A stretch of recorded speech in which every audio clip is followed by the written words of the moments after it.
não parar, não precipitar e não retroceder. Então dizer para esse cara, sabe quando nós vamos parar? Nunca. Nunca na sua porca vida. Né?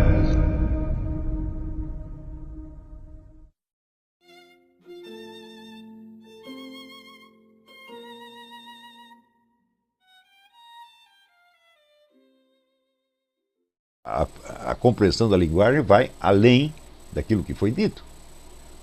Porque é complementado, vamos dizer, por um olhar, por uma entonação. Tá certo?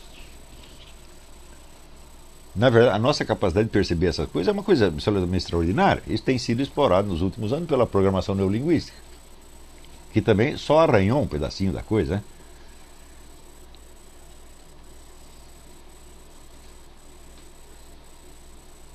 Agora, isso tudo, esta percepção também está presente na leitura. Né? Eu noto, por exemplo, que nos últimos anos, eu vejo isso assim, sobretudo por mensagens na internet, por blogs, etc. As pessoas no Brasil estão com dificuldade de perceber o tom que uma coisa foi falada.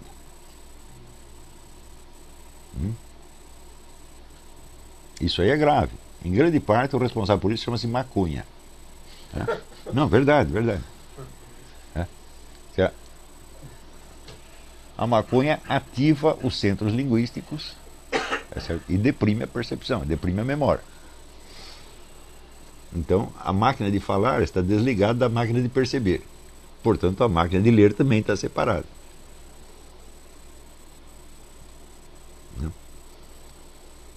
Outro dia eu fiz uma piada, o sujeito disse que foi um desabafo. Eu digo, como um desabafo? Eu estou falando de gozação. Quer dizer, não percebe o tom. Ele acreditou na piada, literalmente. Tanto que hoje as pessoas, quando fazem piada, elas têm que avisar que é piada, porque senão ninguém percebe.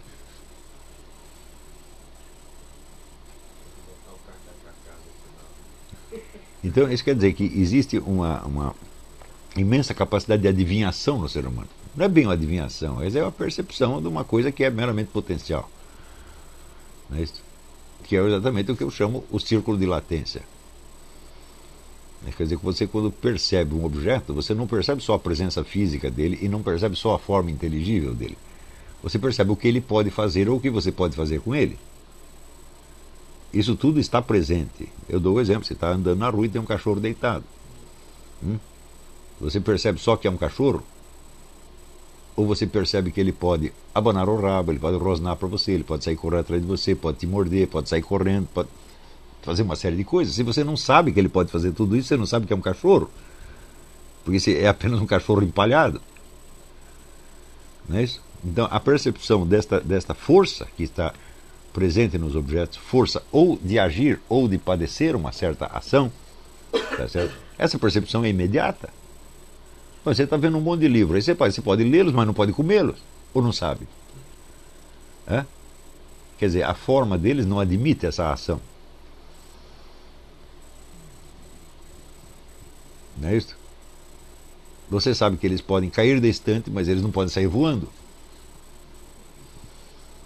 Em tudo o que nós percebemos, existe esse círculo de latência. E se some o círculo de latência, então você não está percebendo nada. Você está percebendo apenas formas estáticas que não querem dizer coisa nenhuma. E, no entanto, com que órgão dos sentidos você percebeu o círculo de latência? Com nenhum.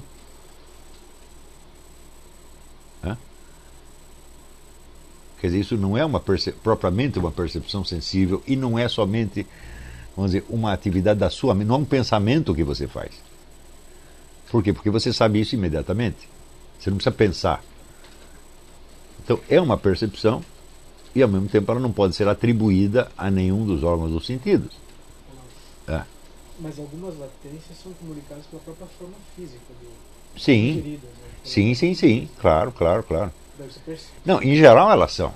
Normalmente é isso. Você vê uma árvore, você sabe que ela não vai sair voando. Não é isso? Você sabe que ela tem uma raiz, que ela não nasce na superfície. Você sabe que ela está fincada de algum modo no solo. Ainda que você nunca tenha visto uma raiz. Ela está fincada. Então tem alguma coisa para baixo. Tudo que a gente percebe, a forma sugere as ações que aquele objeto pode desempenhar e as ações que ele pode sofrer. Essa percepção não é total E nem sempre é exata, mas ela está sempre ali. E ela nunca está ausente. Né? Ela só está ausente se você estiver num estado mais ou menos hipnótico, onde você percebe somente a forma externa, o recorte, por assim dizer, o formato. Tá certo? Mas é como se fosse uma presença fantasmal aí, né? Agora, você imagina, vamos dizer, numa leitura onde você tem uma presença humana que escreveu tal e qual coisa, mas no círculo de latência, como é importante.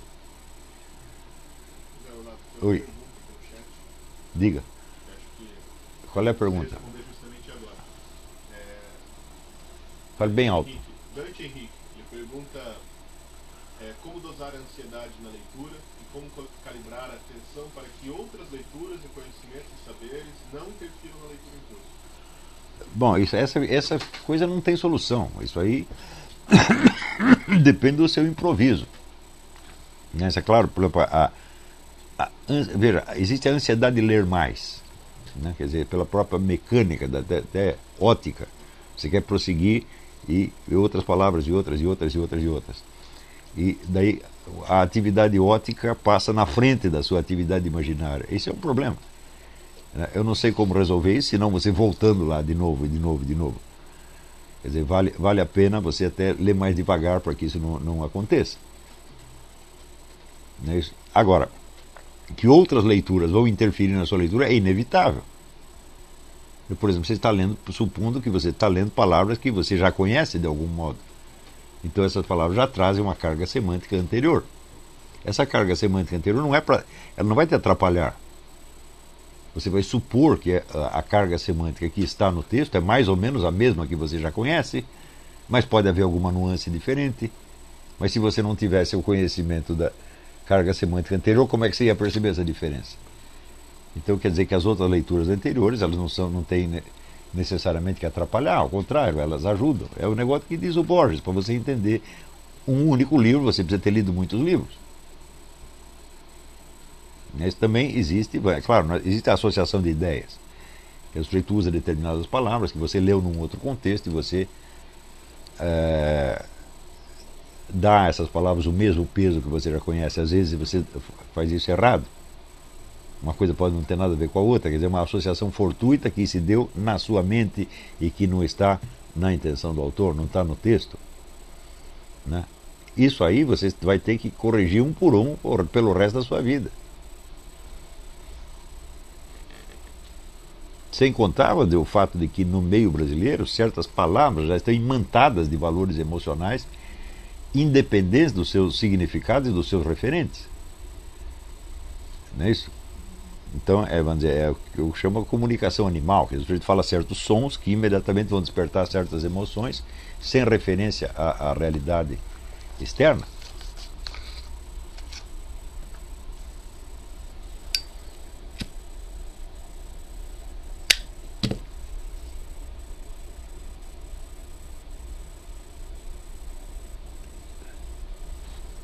Quer dizer, aí o desligamento entre, vamos dizer, a palavra usada como gatilho de emoções pode funcionar independentemente de qualquer referência externa.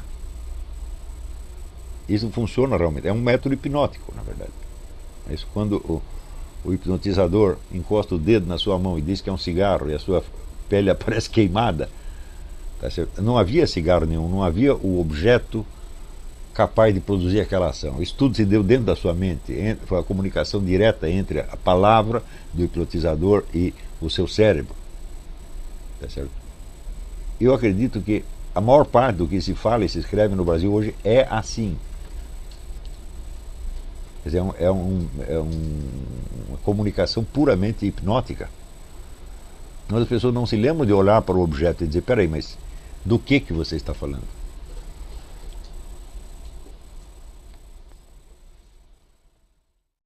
E aí pessoal, tranquilo? Então, se inscreva no canal, compartilhe, comente, ajude nosso canal.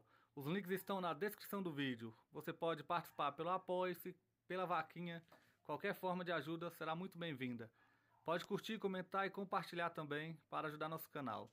Quem quiser seguir a gente nas redes sociais, estão todas aí na descrição do vídeo. Muito obrigado, sempre com Deus, pátria, família e liberdade. Tamo junto, forte abraço.